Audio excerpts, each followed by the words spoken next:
दिल्ली के लोगों की वोट की अब कोई कीमत नहीं बची है।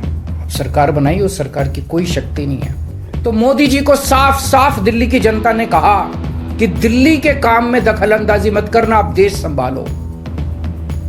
लेकिन मोदी जी कहते हैं मैं जनता की बात नहीं मानता।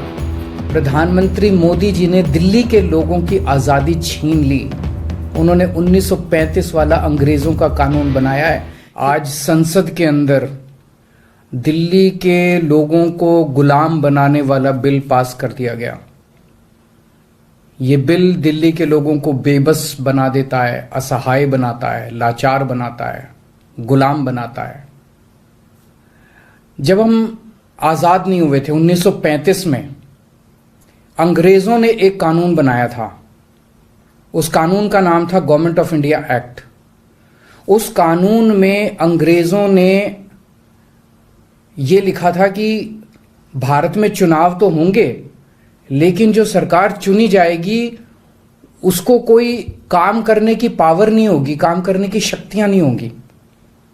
जब हमारा देश आजाद हुआ तो हमने संविधान बनाया और संविधान में हमने लिखा कि चुनाव होंगे, लोग अपनी सरकार चुनेंगे और जो सरकार चुनेंगे उस सरकार को लोगों के लिए काम करने की सारी शक्तियां होंगी।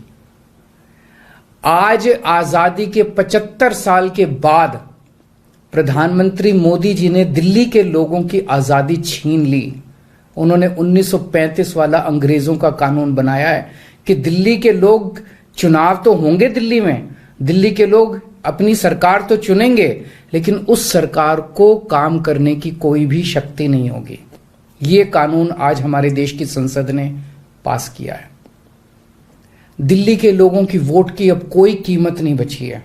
अब सरकार बनाई, उस सरकार की कोई शक्ति नहीं है। सुप्रीम कोर्ट ने एक आदेश दिया था, 11 मई को सुप्रीम कोर्ट ने आदेश दिया था। सुप्रीम कोर्ट ने क्या कहा? सुप्रीम कोर्ट ने कहा भारत एक जनतंत्र है। इस जनतंत्र में हम अपनी सरकार चुनते हैं, जनता अपनी सरकार चुनती है और उस सरकार को जनता के लिए काम करने की पूरी ताकत होनी चाहिए, सुप्रीम कोर्ट ने कहा। प्रधानमंत्री जी ने एक ही हफ्ते के, सुप्रीम कोर्ट का जैसे आदेश आया, एक हफ्ते के बाद उसको सुप्रीम कोर्ट के आदेश को पलट दिया और उसके खिलाफ एक अध्यादेश लेके आए।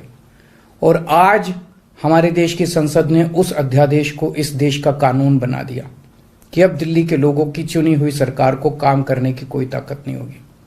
अब इस कानून में लिखा है कि दिल्ली के लोग जो मर्जी सरकार बनाएं, लेकिन उस सरकार को चलाएंगे एलजी साहब और मोदी जी, सीधे सीधे वही लोग चलाएंगे इस सरकार को। तो इससे साफ जाहिर है कि प्रधानमंत्री मोदी जी कह रहे हैं कि मैं सुप्रीम कोर्ट को भी नहीं मानता। जिस देश के प्रधानमंत्री उस देश की सर्वोच्च अदालत को नहीं मानते, उस देश का क्या भविष्य हो सकता है? सीधे सीधे वो कह रहे हैं सुप्रीम कोर्ट जो मर्जी आदेश पास करे, अगर मुझे सुप्रीम कोर्ट का आदेश पसंद नहीं आया तो मैं उसके खिलाफ कानून बना के सुप्रीम कोर्ट के आदेश को पलट दूंगा। इतना अहंकार हो गया इन लोगों को। इन लोगों ने देखा कि दिल्ली में आम आदमी पार्टी को हराना बहुत मुश्किल है। पिछले 4 चुनाव सीधे सीधे 2013 में, 2015 में, 2020 में और उसके बाद एमसीडी का चुनाव, सीधे सीधे 4 चुनाव बीजेपी आम आदमी पार्टी से दिल्ली में हार गई। दिल्ली के अंदर 25 साल से ज्यादा हो गए अब बीजेपी की सरकार नहीं बनी है। 25 साल से इनको वनवास दिल्ली के लोगों ने दिया हुआ है। तो इनको लगा कि आम आदमी पार्टी को हराना मुश्किल है, तो इन्होंने चोर दरवाजे से, पीछे से चोर दरवाजे से इन्होंने दिल्ली की सत्ता को हथियाने की कोशिश की है। दिल्ली के लोगों ने एक बार आम आदमी पार्टी को 70 में से 67 सीट दी और 3 सीट बीजेपी को दी। दूसरी बार 70 में से 62 सीट दी और 8 सीट बीजेपी को दी। तो एक तरह से दिल्ली की जनता ने चिल्ला चिल्ला के बीजेपी को कहा है कि दिल्ली के अंदर दखलंदाजी मत करना। प्रधानमंत्री जी को साफ साफ शब्दों में दिल्ली के लोगों ने कहा, 7 सीट उनको नेशनल चुनाव में 7 सीट दी और दिल्ली के चुनाव में 3 सीट दी। तो मोदी जी को साफ साफ दिल्ली की जनता ने कहा कि दिल्ली के काम में दखलंदाजी मत करना, आप देश संभालो। लेकिन मोदी जी कहते हैं मैं जनता की बात नहीं मानता। इतना अहंकार हो गया, ना जनता को उनकी बात मानते, ना सुप्रीम कोर्ट की बात मानते। और आपको पता है इस कानून में क्या लिखा है, जो कानून आज पास किया है?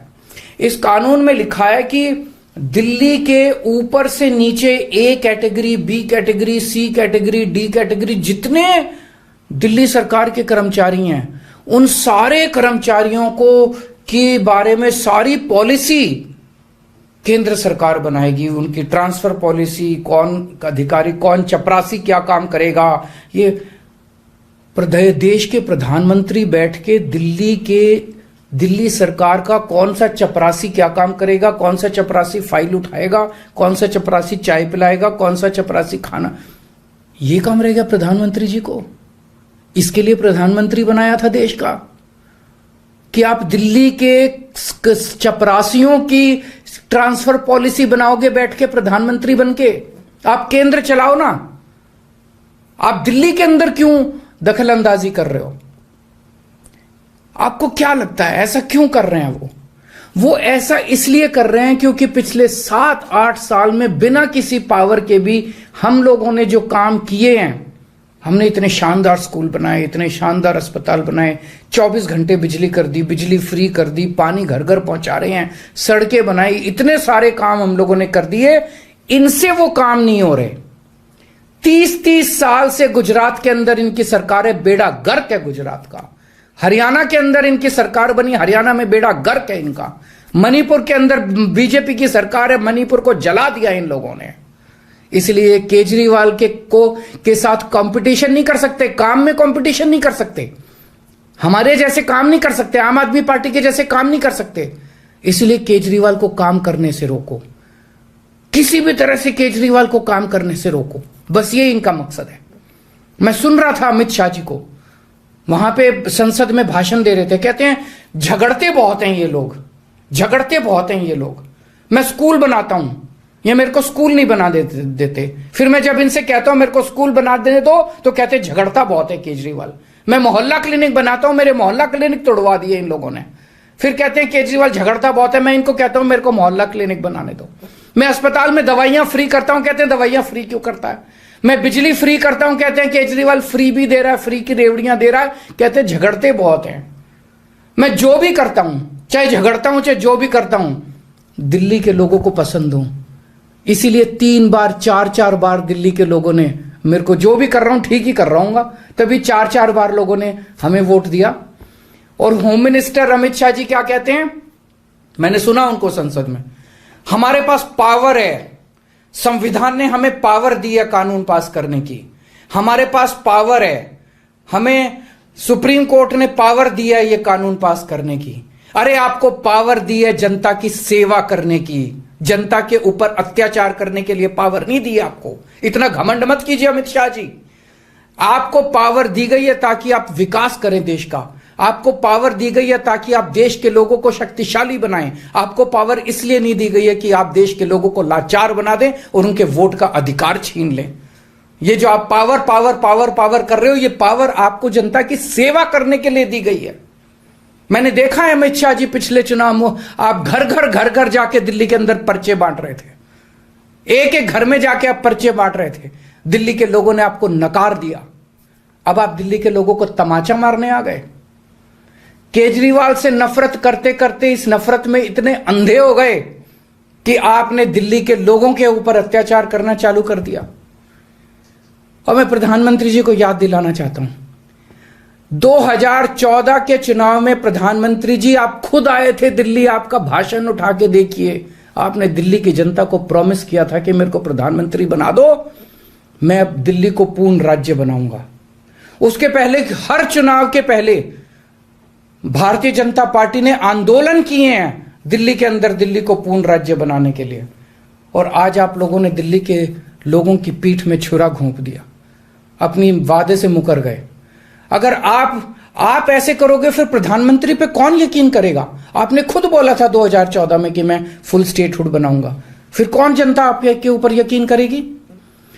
2015 में आपने मेरी शक्तियां छीनी दिल्ली सरकार की, जैसी हमारी सरकार बनी आपने हमारी शक्तियां छीन ली नोटिफिकेशन जारी करके।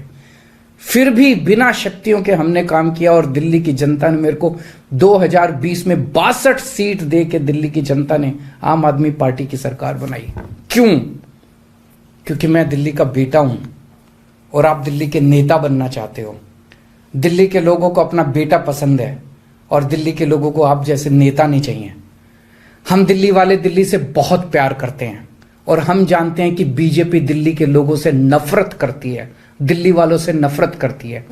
इस बार दिल्ली के लोग बीजेपी को एक भी सीट नहीं देंगे, लोकसभा में एक भी सीट नहीं देंगे। इस पूरे संघर्ष के अंदर बहुत सारी पार्टियों ने, बहुत सारे नेताओं ने दिल्ली के लोगों का साथ दिया।